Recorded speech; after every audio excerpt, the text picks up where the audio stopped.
Bienvenue chers téléspectateurs d'Afro Info 243. Le gouvernement veut activer le front judiciaire dans sa lutte contre les violences dans l'Est de la RDC. Patrick Mouyaya l'a encore dit le jeudi au cours d'un briefing média. Nous allons nous focaliser dans les jours qui viennent sur la justice. Si nous voulons que la répétition de ce conflit dans l'Est s'arrête, il faut des sanctions, a-t-il dit évoquant le M23. Il a cité des noms. Nous avons vu la CPI d'Intaganda et les autres, mais nous tous sur les crimes commis dans les Kivu depuis toutes ces années. Il y a Kunda Bantware, il y a Jules Muteboussi, il y a Sultani Makenga. Tous ces criminels qui sont identifiés n'ont jamais répondu devant la justice. Et d'ajouter, cette fois-ci, nous allons nous assurer dans les cadres du front judiciaire qu'ils en répondent. Considérez que nous sommes dans une phase critique. Officiellement, Laurent Kunda Bantware est assigné à résidence à Kigali. Les appels congolais à son extradition sont restés jusque-là sans suite. Et le 26 mars 2010, la Cour suprême du Rwanda décide qu'il a été capturé par l'armée rwandaise. Laurent Kunda devra être jugé devant un tribunal militaire au Rwanda. Ensuite, plus rien. Est-il encore détenu? Est-il libre? Cela fait maintenant plus de 10 années qu'on ne sait plus rien sur la situation judiciaire de Laurent Kunda au Rwanda. Une situation est sûre. Ces victimes attendent que la justice soit faite. Il est de la responsabilité du Rwanda de le juger pour des crimes qu'il a commis en RDC conformément au droit international humanitaire et aux conventions de Genève de 1949, écrivait à Kat dans un communiqué. Bosco Rutanganda Ntibatunganya, de son côté, avait été reconnu à la Cour pénale internationale CPI coupable de 18 chefs de crimes de guerre, des crimes contre l'humanité commis en Ituri en 2002 et 2003. Il est en Belgique, à la prison de Leuze en Ono, où il purge sa peine de 30 ans de prison. Pour sa part, Jules Muteboussi, ancien commandant militaire du régional adjoint de la 10e région militaire des FARDC, a été destitué pour indiscipline en avril 2004.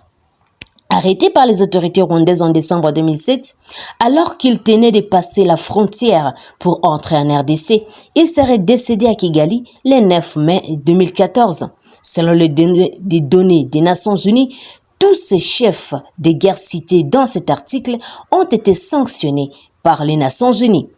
Altercation entre troupes burundaises de East Africa Community et les Wazalendo sur l'axe Sake-Mushaki. L'administrateur militaire de Masisi, accompagné de quelques militaires congolais et burundais, ont maîtrisé un jeune Muzalendo qui a tiré 2 balles et menacé de tirer sur des civils. Les troupes burundaises de East Africa Community écartent un terrible embuscade tendue par des hommes armés sur l'axe Masisi-Mushaki. Et quelques biens ont été emportés par les assaillants. Dieu merci, je suis vivant. Ils ont pointé une arme sur moi. J'ai été sauvé par des Burundais, des troupes de l'EAC dans la cité minière de Rubaya. C'est jeudi 13 avril 2023. Et 2 jours après, les jeunes d'autodéfense dits Wazalendo ont été libérés ce jeudi à 18h. C'est après des tenses échauffourées en ville de Goma dans la nuit du mercredi et toute la matinée de ce jeudi pour exiger leur libération. Les terroristes du M23 ne jurent que par les dialogues directs avec Kinshasa. Les mouvements sanctionnés par les Nations Unies, en fait, les préalables au processus de désarmement, tandis qu'il n'y aura pas les dialogues politiques directs entre les M23 et les gouvernements de Kinshasa, il n'y aura pas non plus des cantonnements, désarmement et démobilisation, a déclaré Laurence Kanyuka, qui est le porte-parole politique et chef du département de la communication et médias du mouvement du 23 mars. Ce mouvement soutenu par Kigali réagissait au propos jeudi du président Félix Tshisekedi. Je veux faire une précision et marteler comme il est faux. Il n'est pas question ici de dialogue politique avec ces groupes. Je le dis et je tiens à les préciser, il n'en sera jamais question, avait dit le chef d'État en marge de la visite d'Alain Berset, le président de la Confédération suisse à Kinshasa. Félix Tshisekedi a donné ses raisons, tout simplement parce que nous savons comment ce qui nous déstabilise procède. Il profite de la situation se basant sur des dialogues pour infiltrer les éléments qui plus tard vont créer des revendications fallacieuses et justifier leur agression de la RDC. Bertrand Bisimwa, le président du 1-23, ne cache pas des intentions de son mouvement. Le refus par le président Tshisekedi du dialogue avec les 1-23 pour résoudre pacifiquement les conflits, de se séparer avec les groupes armés dont les FDLR et désarmer conformément aux résolutions des chefs de l'EAC est un sabotage du processus de paix engagé par l'EAC.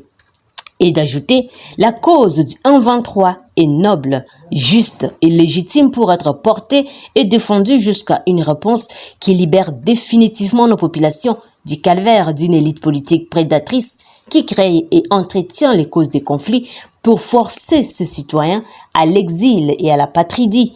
Du côté de Kinshasa, Félix Tshisekedi présente même une feuille de route. Selon lui, les terroristes du 1-23 seront pré-cantonnés à Kichanga avant leur cantonnement près de Kindu. Et nous avons retenu des leçons du passé. Il y a aujourd'hui une nouvelle donne. Le Parlement a pris une position claire et ferme là-dessus. Il ne sera désormais plus question de négocier politique avec les groupes armés qui utilisent les moyens militaires contre la République démocratique du Congo, notre pays. Autre chose, Uhuru Kenyatta, ancien président Kenya et médiateur désigné par la communauté des États d'Afrique de l'Est dans la crise qui sévit dans la partie orientale de la RDC, a rencontré jeudi Wang Xiang, envoyé spécial du secrétaire général des Nations Unies pour la région des Grands Lacs. Les deux hommes ont fait le point de la situation humanitaire et sécuritaire dans l'Est de la RDC qui reste, disent-ils, très préoccupante. Uhuru Kenyatta a déclaré que le défi majeur aujourd'hui est d'établir la confiance entre les différents éléments combattants et les gouvernements. La question de la confiance reste fondamentale pour résoudre le problème de la sécurité dans l'Est de la RDC. Par conséquent, il est clair que le processus de Nairobi devrait intensifier ses sanctions et de renforcer la confiance, a-t-il dit.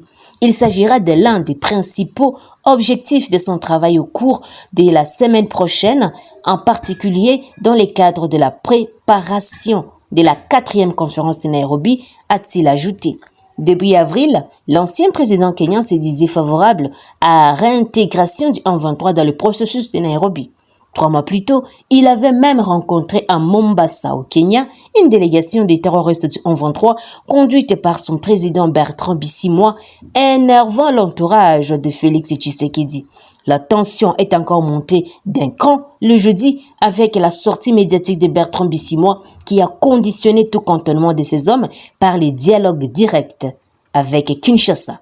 Réagissons au propos le même jour de Félix Tshisekedi qui a fermé la porte à d'éventualité de ces échanges directs avec ces groupes sanctionnés par les Nations Unies et appuyés par le Rwanda. De son côté, Wang Xiang présentera la semaine prochaine le point de la situation du Conseil de sécurité des Nations Unies avant la réunion du mécanisme régional de surveillance du Conseil de paix et de sécurité de l'Union africaine prévue à Bujumbura, au Burundi, les 6 mai 2023. Chers téléspectateurs d'Afro Info 243, merci à vous de nous avoir suivis jusqu'à la fin. N'oubliez pas de vous abonner, de liker, de partager et de nous laisser un commentaire. Je suis Santi Chisenga depuis la province de l'Ituri pour Afro Info 243.